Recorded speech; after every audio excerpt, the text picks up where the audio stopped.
Rendu là, on fait quoi? Tous nos espoirs ont été placés sur la ville d'Ouvira. Tout le monde a dit que c'était une forteresse et que la ville ne tombera pas. On a commencé par Bunagana, une erreur. Goma est tombé. On était surpris. Bukavu dans la foulée. Puis après, il s'est passé un certain temps et on a pensé qu'on s'est regroupé, qu'on était capable de riposter ou de revenir en force pour déjouer ce qui était en train d'arriver. Et hélas, on se réveille un matin, tout n'était qu'illusion. Entre janvier et novembre, le gouvernement a dépensé beaucoup d'argent, que ce soit en munitions, que ce soit en formation, que ce soit en achat d'équipements. Puis aujourd'hui, la facilité avec laquelle l'ennemi a pu prendre position dans Uvira est déconcertante. Et déconcertante parce que tous, on a pensé que ça allait être difficile, que l'ennemi se rapproche, ne fût-ce que de Uvira. Aujourd'hui, on est désillusionnés tous. Et moi, ce qui me dérange, ce que j'aimerais qu'on regarde un peu plus, c'est notre attitude comme peuple. Quand tout ceci arrive, on réalise que nos militaires ne sont pas prêts à mourir pour la nation. Et certes, pourquoi un simple militaire accepterait de mourir si son chef, grassement payé, prend la fuite, ou trahit, ou prend la corruption devant l'ennemi? Donc, ce qui reste n'est qu'illusion. Parce que, regardons-nous en face. Cette situation n'a pas commencé aujourd'hui. Le Congo est désorganisé sur tous les plans. Eu égard des efforts que le président de la République a fait, on observe sur tous les plans que nous n'allons nulle part. Nous n'allons nulle part dans la mesure où la corruption gangrène notre société, l'opulence que certains, pour l'opulence, on est prêt à tout. Ce matin, juste en me réveillant, je surveille les nouvelles, puis je tombe sur une nouvelle que Daniel Safou est rendu à Goma, puis il accorde son interview à Boujakera pour dire que, en tout cas, il a rejoint Nanga puisqu'il manquait quelqu'un de l'Ouest, un Mukongo, puis qu'il encensait même Kabila, que lui-même a vilipendé. Et ça, c'est l'attitude d'un Congolais, un Congolais type. Ça veut dire, pour l'argent, pour le pouvoir, on est prêt à tout. On est prêt à tout puisque si tu regardes toutes les personnes qui sont, tous les Congolais, les vrais Congolais qui sont avec ces mouvements terroristes, c'est des gens frustrés. Et qu'est-ce que Daniel Safou allègue? Il dit que on m'a dépouillé de mes émoluments comme quand j'étais député. Et pendant 9 mois, j'ai pas été payé, puis on a saisi mon passeport. Mais il oublie qu'il a tenu des paroles de haine et que tout ça là, ne resterait pas impuni. Il ne peut pas se comporter de cette façon-là, puis à la fin, puis il trouve que il n'y a plus de positionnement naturel, puis il décide d'aller rejoindre Nanga et Sabat. Sauf que, comme Magloire parle beaucoup, on sait qu'est-ce qui les attend. Tous ils vont mourir. C'est pourquoi je continue à penser que, en fait, les gens qui continuent à espérer un dialogue avec toute cette classe politique polluée, imbue d'eux-mêmes, et puis des gens qui ne roulent que pour l'argent et pour des postes, jusqu'à quand on va continuer à tolérer ça? Je l'ai dit hier, vous avez été à Sun City, vous vous êtes parlé, puis vous êtes revenu avec une constitution discutable qu'on a aujourd'hui, puis vous avez décidé que la seule façon d'accéder au pouvoir serait que par des urnes. Et aujourd'hui, qu'est-ce qu'on voit? C'est pas par les urnes. On voit que vous avez décidé de prendre des armes à tour de rôle, et puis depuis 2002-2004 que vous avez été à Sun City et que vous avez décidé de faire 1+4, puis des élections successives, les armes ne se sont jamais tues. Vous avez, à chaque période, il y a eu des gens qui sont sortis des rangs, puis qui ont été mécontents, puis qui ont voulu revendiquer un poste par les armes. On parle du CNDP, puis on parle du M23, puis aujourd'hui des AFC. Tout ça pourquoi? Pour le pouvoir. Et le pouvoir, qu'est-ce qu'on revendique? On revendique nos biens ou nos positions qui n'ont pas été respectées. Mais sauf que nos positions qui n'ont pas été respectées, nos biens qui nous ont été pris, est-ce que cela mérite que d'autres Congolais meurent en masse, comme c'est le cas depuis bientôt 30 ans?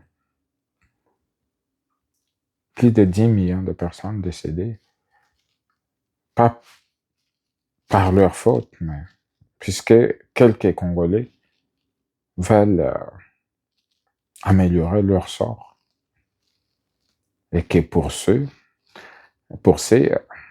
des Congolais peuvent mourir comme des lapins, comme des animaux, comme du bétail. Ça leur dit rien. Aujourd'hui, certains parlent. Qu'on puisse faire un dialogue, et un dialogue pour parler de quoi? C'est ça la principale question. Un dialogue pour parler de quoi?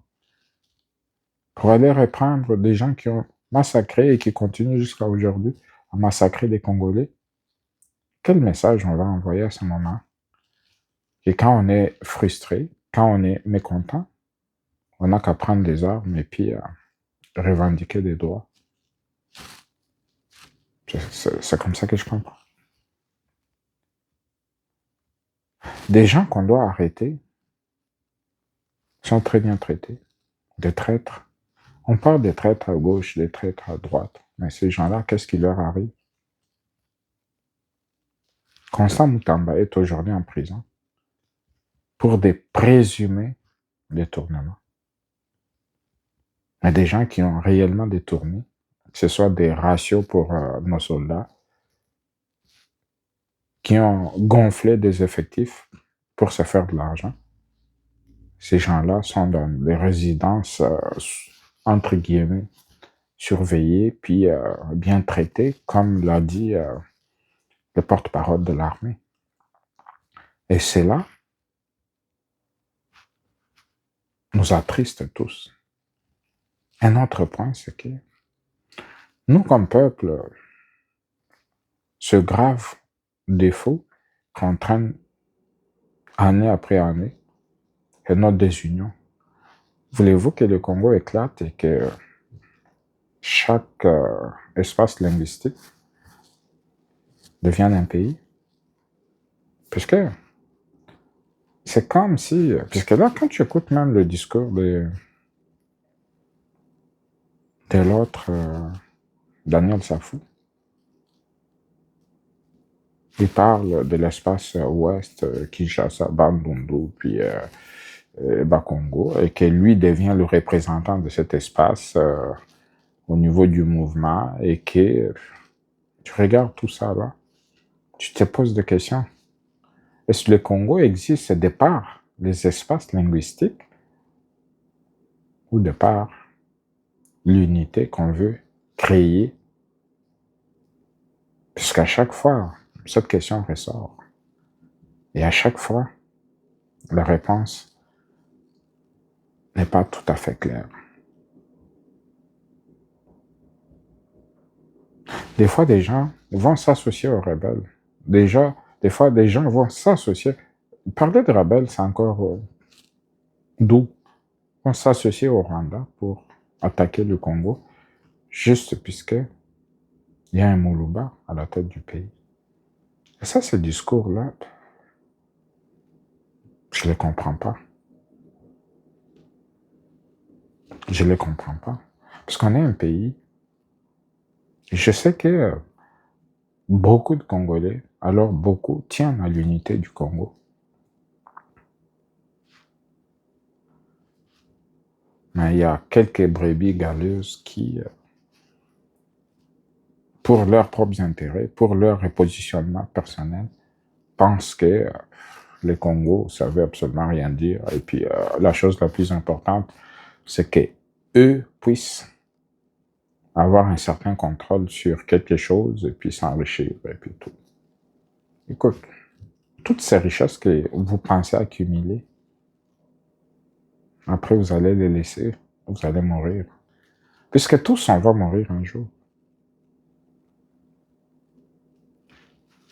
Où se trouve Mobutu, le tout-puissant Mobutu, aujourd'hui?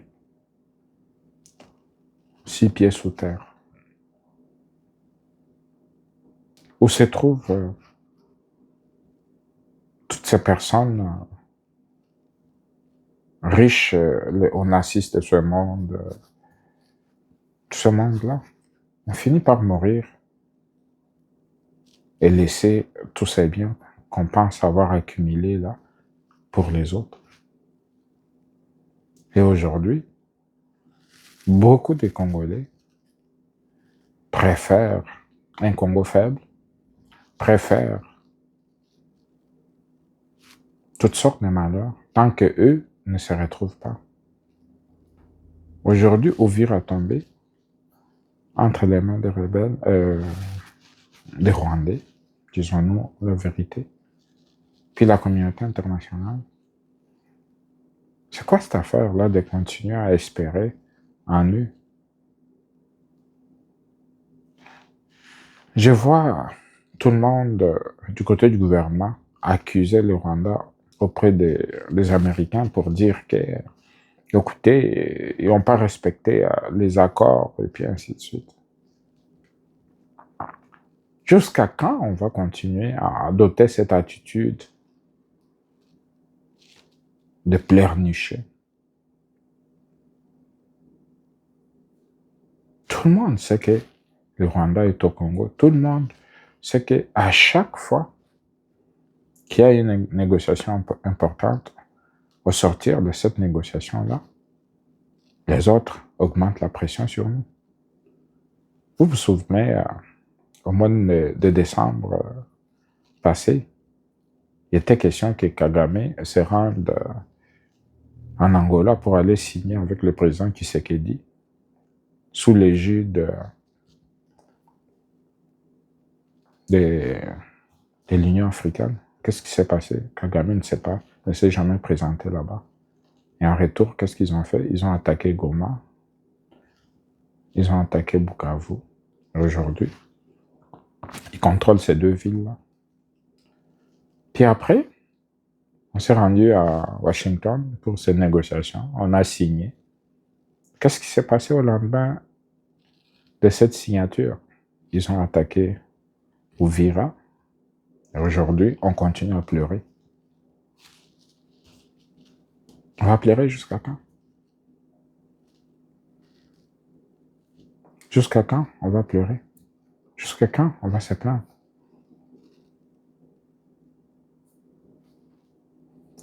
Je pense que la prise de Ouvira devait nous permettre de nous remettre en question, de nous poser de vraies questions.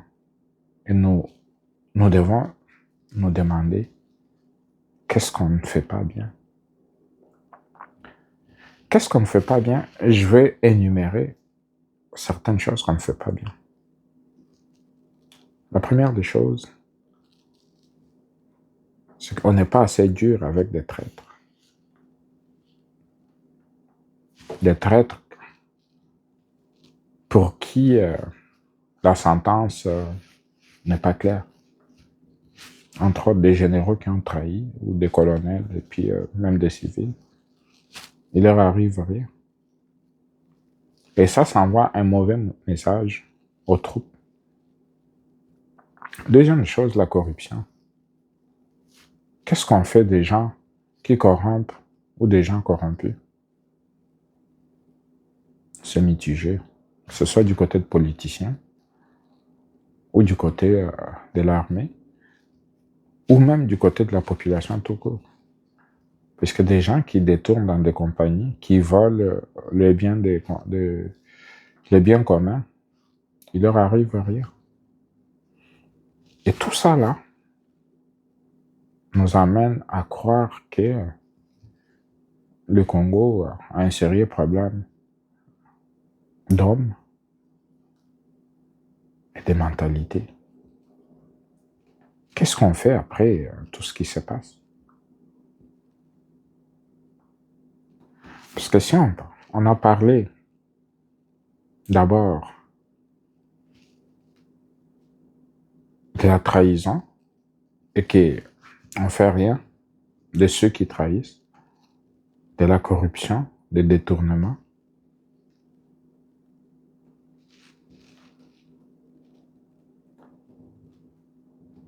autour de tous ces fléaux-là, nous ne faisons rien.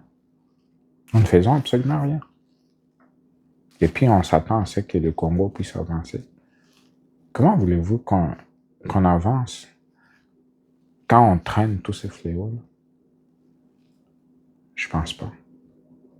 Donc on a intérêt à nous ressaisir, puis à comprendre à travers ces échecs, des moments difficiles, faire en sorte qu'on se ressaisisse, qu'on regarde dans la bonne direction, après nous être interrogés personnellement, après d'avoir fait le constat amer de là où nous sommes. Ça ne sert à rien aujourd'hui de se lancer des blâmes, dire c'est la faute au gouvernement, c'est la faute à l'armée, c'est la faute à tel ou à un tel. C'est le moment de se dire, ok, comme peuple, plus tard, on fera le procès de ceux qui ont trahi. On pourra se réunir pour émettre des nouvelles règles qui vont devoir régir notre bien vivre ensemble. Mais pour l'instant, appuyons ceux qui se battent, ceux qui sont courageux, redressons les fronts et faisons ce qu'on doit faire pour que le Congo renaisse. Bonne journée.